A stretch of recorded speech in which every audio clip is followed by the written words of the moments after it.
Welcome to Money Making Conversations. It's the show that shares the secrets of success, experienced firsthand by marketing and branding expert Rashawn McDonald. I will know he's given me advice on many occasions, and in case you didn't notice, I'm not broke.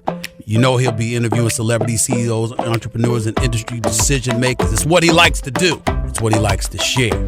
Now it's time to hear from my man, Rashawn McDonald. Money Making Conversations. Here we go. Yeah. Welcome to Money Making Conversations. Like he said, I am your host, Rashawn McDonald. I recognize that we all have different definitions of success. For some, it's a sizable paycheck. Mine is helping people wake up and inspiring them to accomplish their goals and live their very best life. These are my passions. That's what I'm going to do for you. That's why I created Money Making Conversations. I want you to stop tripping over small challenges and rise above the bigger obstacles that life will present to you. My next guest, she's here, Shonda Scott. She's the founder and CEO of 360 Total Concept, which is a portfolio of projects totaling $1.7 billion. You know what? I'm gonna tell you something. You know, 1.7 million. I'm rocking. I'm rocking. When you get to the billion, now my degree is in mathematics. I start losing count. So I'm excited to talk about how she can remain so calm, and in her bio, she can put $1.7 billion, which has included giants such as BET, Uber, Comcast, Kaiser Permanente, major transit agencies, and several international airports. Her vision of creating the premier consulting firm specializing in program management in the areas of monitoring and contract compliance, logistics, and facilities management. 360 incorporates communication components such as public relations strategy, social media, media production as an added benefit to turning their client concepts into reality. Please welcome to Money Making Conversation, Shonda Scott. Well, thank you for that wonderful introduction. Well, $1.7 billion. Okay, this is a money-making conversation, Ms. Scott. Talk to us about being able to put that number in your bio with credibility.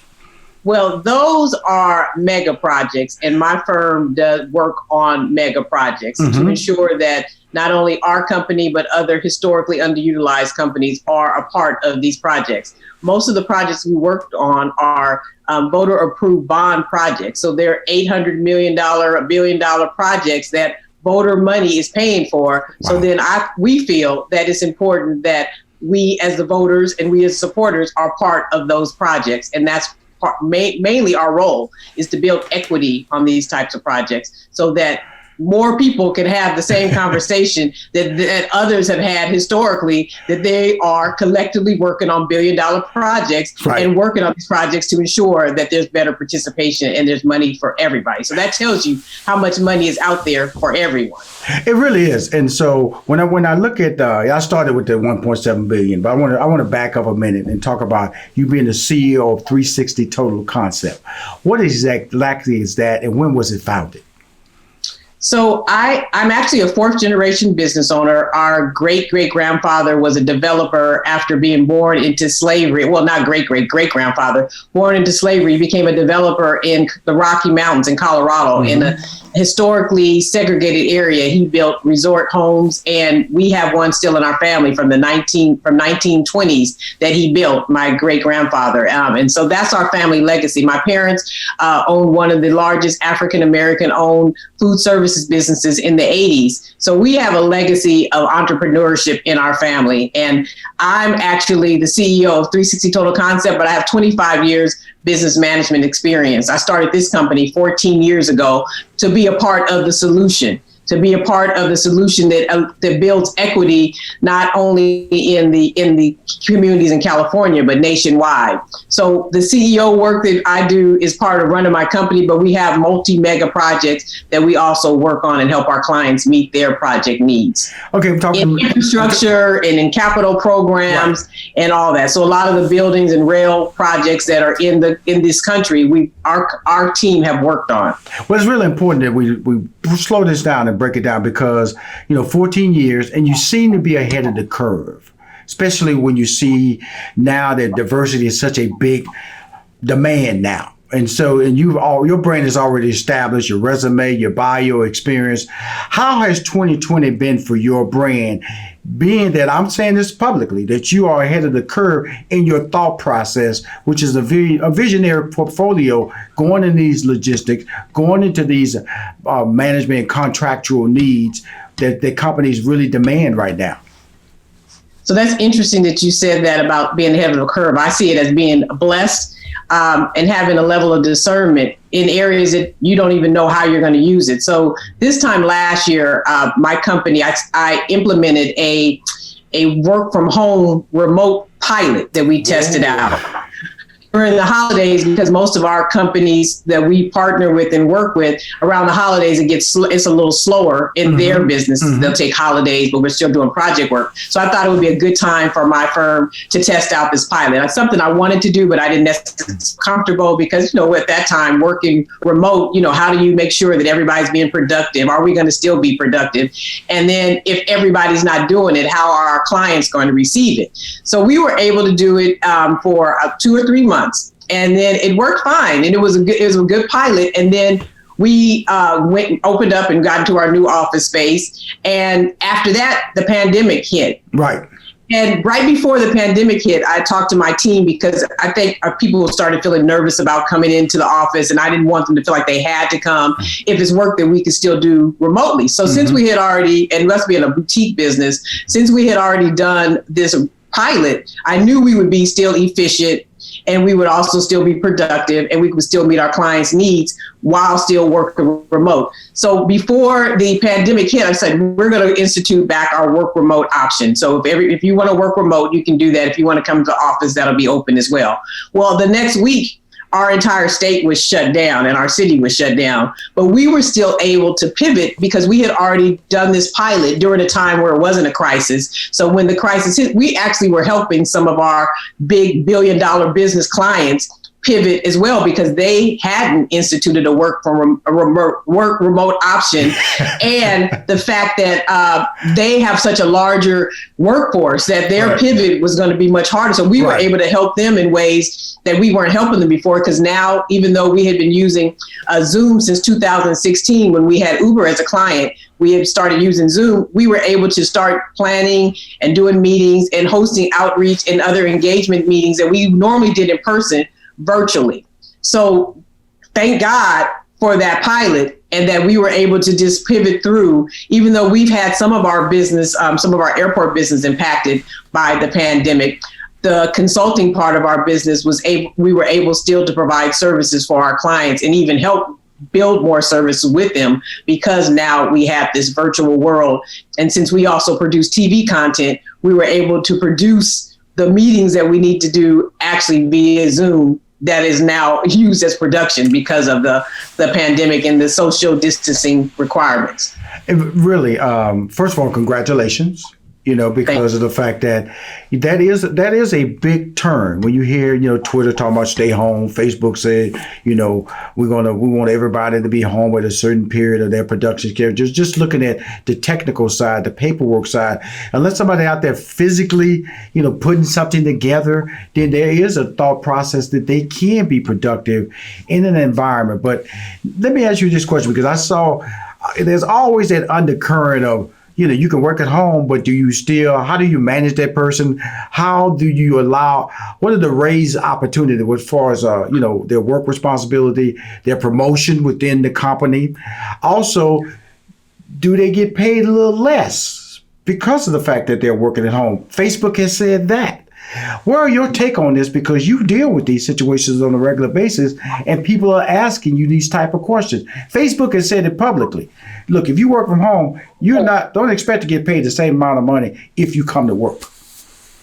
Well, I feel like when you start playing that with people's money, that may not be fair, because I always believe that you should pay people their worth. Right. Like I always say about equal pay, I was like, for women, especially African-American women, if you want equal pay, then start your own business, because you're going to pay yourself. You can create the environment that makes the pay fair. Mm-hmm. So I always believe in, whatever are the firms, the people that work for us, the teams that we're on, I'm going to negotiate the highest and best for them. That's fair and reasonable. And I think people should get paid their worth. So I feel like a $1 billion company, they should not then look at necessarily reducing someone's pay.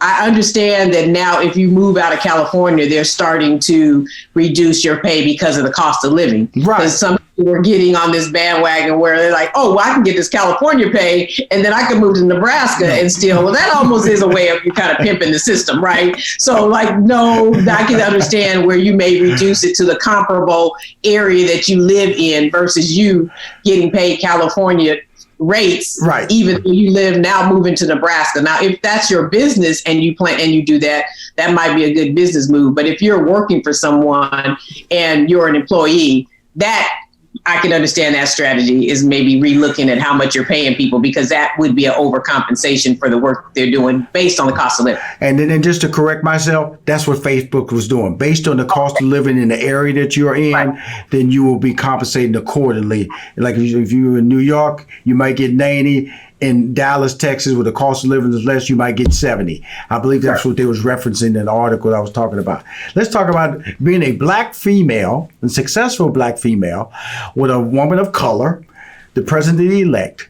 What does that line yourself up? How proud are you? Or what, does it create a comfort zone? Does it create a comfort zone of finally? Because when she said, "I'm not the last person to stand on this stage and ascend to the White House," what are your thoughts with that, being the fact that you've been out there bumping heads, fighting, battling, trying to get respect, getting paid less than even your female white counterparts? Where are you at with that, Miss Scott? I think it was so amazing to see all the pictures of the young girls that were looking and what that will do to their trajectory and how their confidence and how that feels, like how important it is to really see people who look like you in these roles. I mean, I feel like I've seen my mentors who look like me. I worked for an African-American owned consulting firm, years ago. So, and my parents had businesses, and a lot of my mentors look like me. They're African-American women. So, to see a woman of color in the highest position and these young people see that, I think that's the part that fills my heart, because I feel like everything that we're doing now is for the next generation.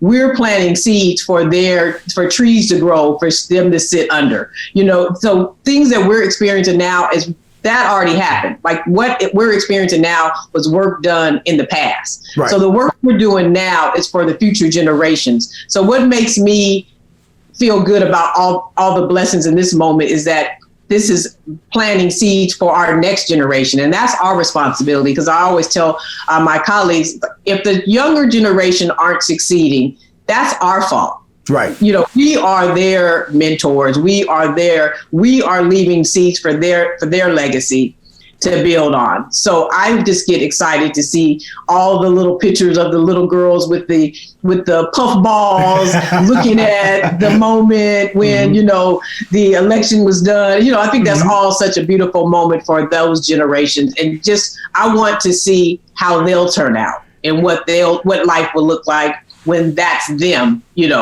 30, 40, 50 years from now. I'm going to just tell you about myself, Miss Scott. When I look at you talk about generations and parents who are entrepreneurs and have owning property, and I'm just born in the hood.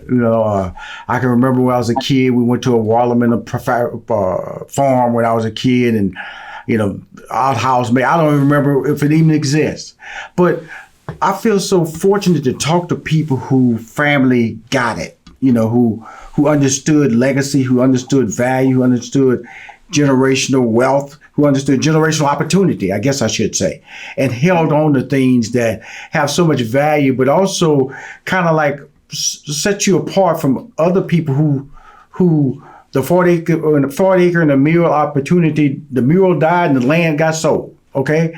So how does that, when you talk about your family, open up that, where's that at with you from a pride standpoint, from a legacy standpoint? Well, I'm happy that they were able to pass down, wisdom and knowledge, and that I'm able to collect from our family the history and put the pieces together to kind of evolve in paint a picture from my life, but it was not without struggle, and it was not without sacrifice, and it's not without loss. I mean, as an African American in this world, no matter what level of success your family has had through the legacies, you've also had loss. I mean, my great grandfather was born a slave. I mean, his mom was a slave. His dad was a slave owner, and that was his beginning. He had to work to become a developer. He just had the vision to do that.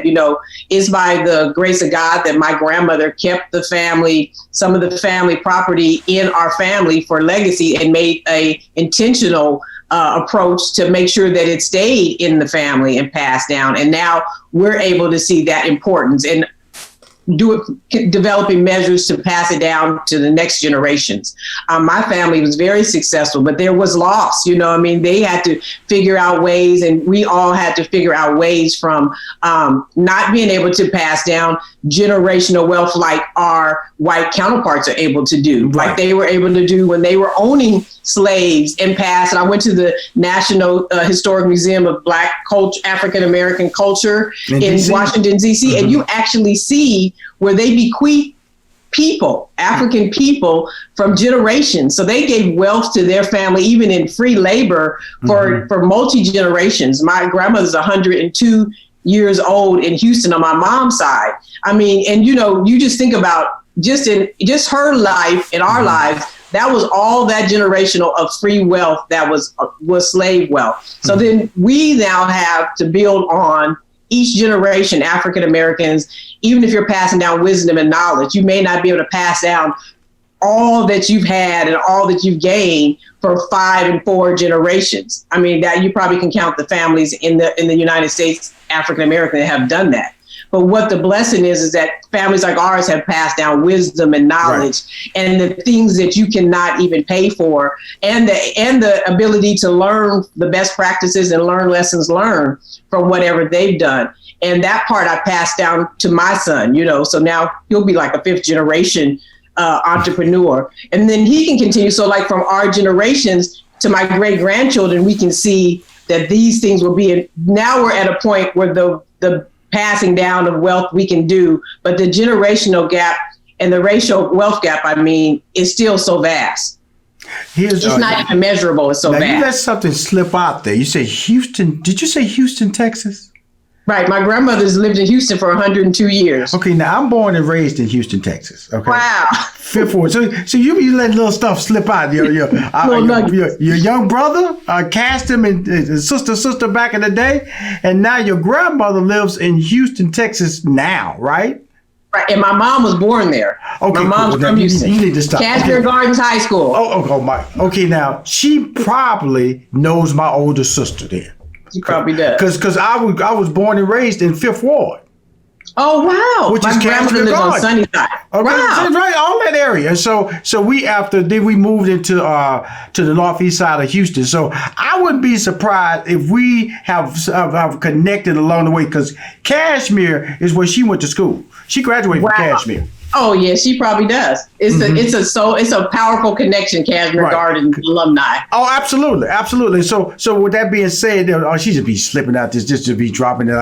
Let's talk about this. You co-host your brother. He's an actor and sibling. What sibling rivalry? Talk about that podcast and why are you suddenly getting in front of the mic? And you've been so productive, so successful behind the mic. I know your brother, that's how he's made his dollars. You made your dollars, silent, quiet, you're articulate, you're beautiful. Why now? Why now, Miss Scott?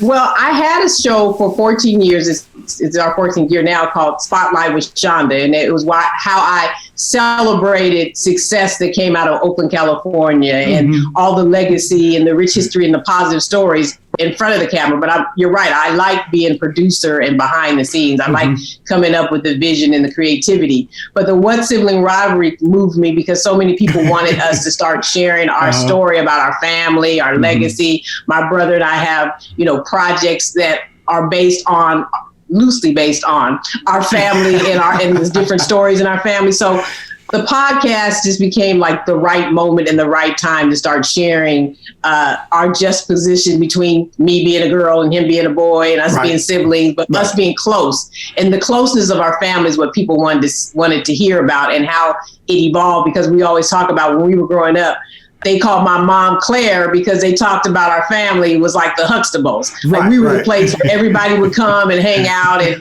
my mom was like Claire. She had the Claire attitude. She was professional. She was fly, and she didn't play.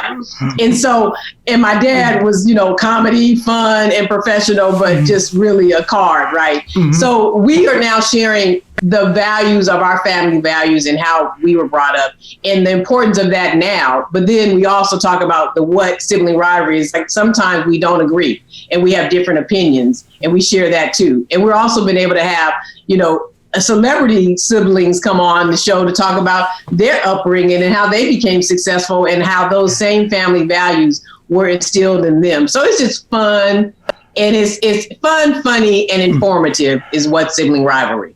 Well, the thing about it, there's so many ways. That's why I admire talking to you, because you are ahead of the curve in a lot of ways with people, and you've been able to manipulate it to a business model. Everything tends to go back to you from an entrepreneurial standpoint. You know, you look at the model, you say, how can I use this to market and brand and build on my brand or my messaging? And so what is the messaging you're trying to tell us about, you know, your company, 360 Total Concept?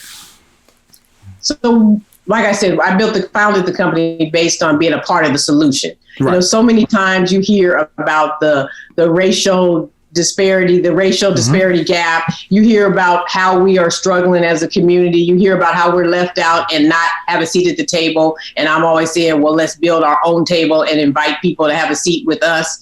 So the Buy company is about bringing opportunity to others in a major way. You know, like I said, these major bond programs and these infrastructure projects are billion-dollar projects that we have the opportunity to be at the table and participate in the construction area, in the consulting area, in so many areas on these projects. And there's such a vast disparity between how we're underutilized that my company is like the bridge to help businesses that are historically underutilized actually be able to be a part of these projects and build equity and build capacity so that their firm can be bigger and better and do the same thing for other firms. That's what we really are about. We're about equity and being that bridge of opportunity. You know, here's the interesting thing about it, and I'm going to just read right here. You know, you're creating a premier consulting firm specializing in program management in the area of monitoring and contract compliance, which is really, that's really, you know, let's put it, when I look at job opportunities, you know, you don't just see a black person think about that as an option. You know, monitoring, contract compliance, logistics, and facilities management. Every one of those things I just said screams white. Screams white opportunities. White people got it on lockdown. How did you, in your mindset, see it an opportunity, and how did you get the door cracked open and stay in the door once it closed behind you? So my opportunity came, like I said, from African American. You didn't deny what I just said, though. I'm absolutely telling the truth, right? What you mean, the perception that it is a white?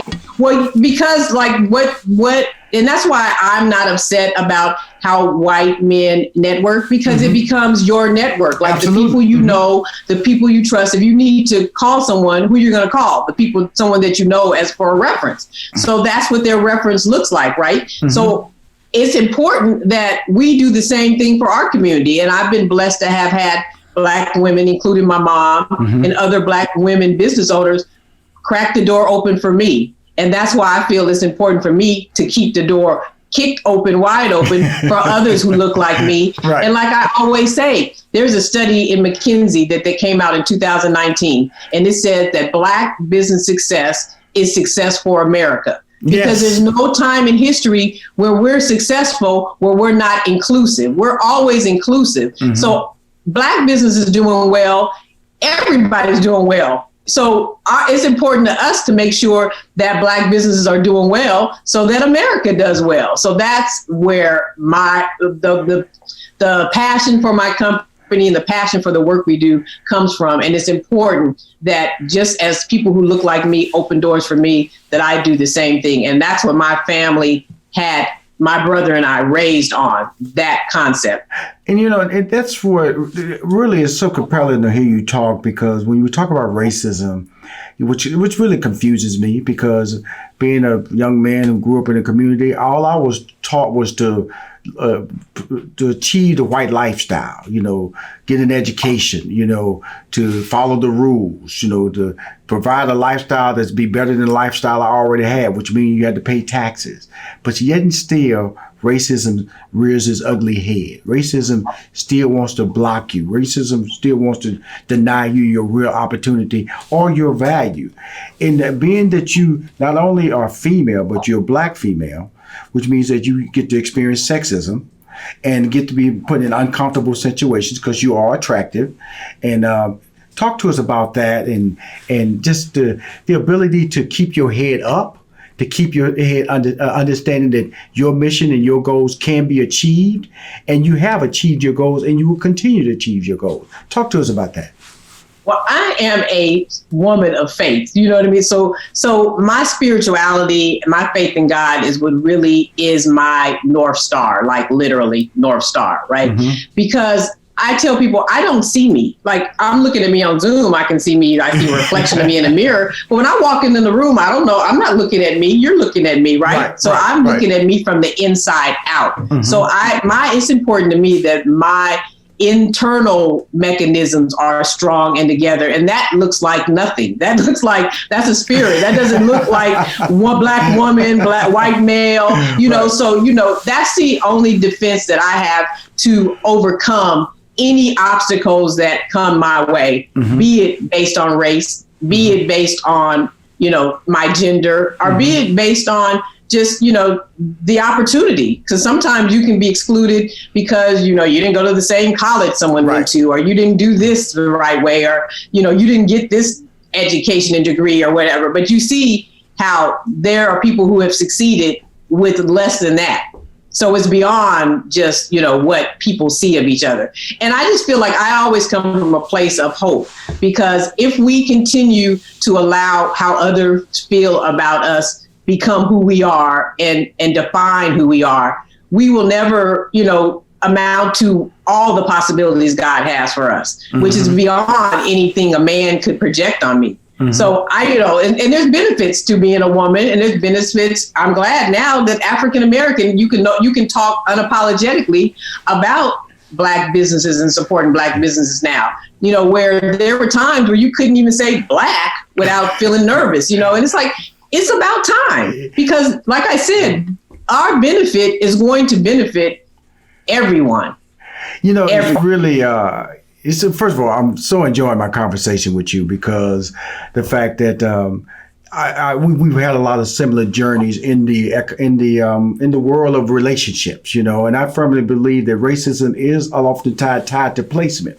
I would tell people, decisions are made when people can see you. You have to always keep yourself in the line of sight of the decision makers. I always say, decisions are made left, right, and in front. If you're standing behind somebody when the decision is being made and that's your career path, then guess what? Don't blame that on racism. Blame that on effort. Blame that on positioning. And you said something similar to that in the beginning of our conversation. And when you talk about, I just bought a business in Atlanta, bought a building. First, like I was telling, we buy houses, we buy jewelry, we buy clothes, we buy cars. Buying a building is not something normal, especially for African Americans or people of color. And so in my Google, if you put yourself in Google, they now have a little box you can check if you're a Black-owned business.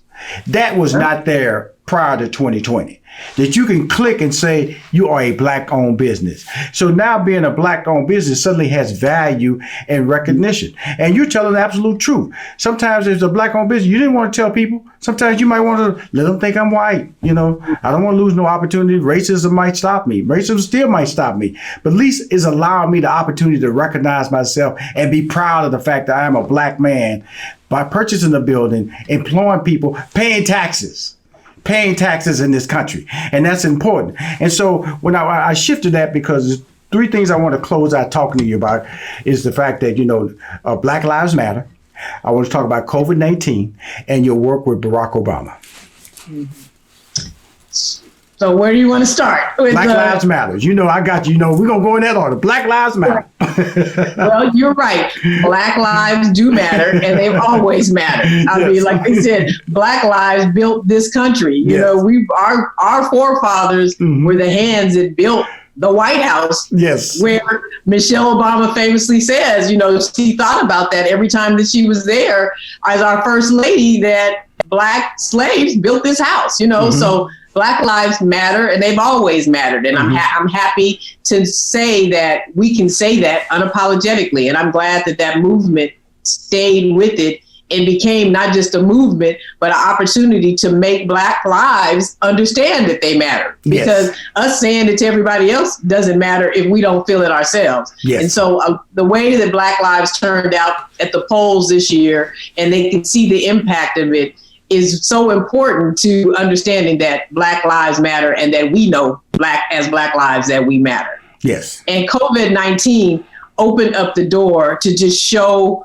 that moment, that how Black lives have been the disparity and the impact that we've had in all the bad areas, health disparity, wealth disparity, education disparity. I mean, the list goes on and on and on.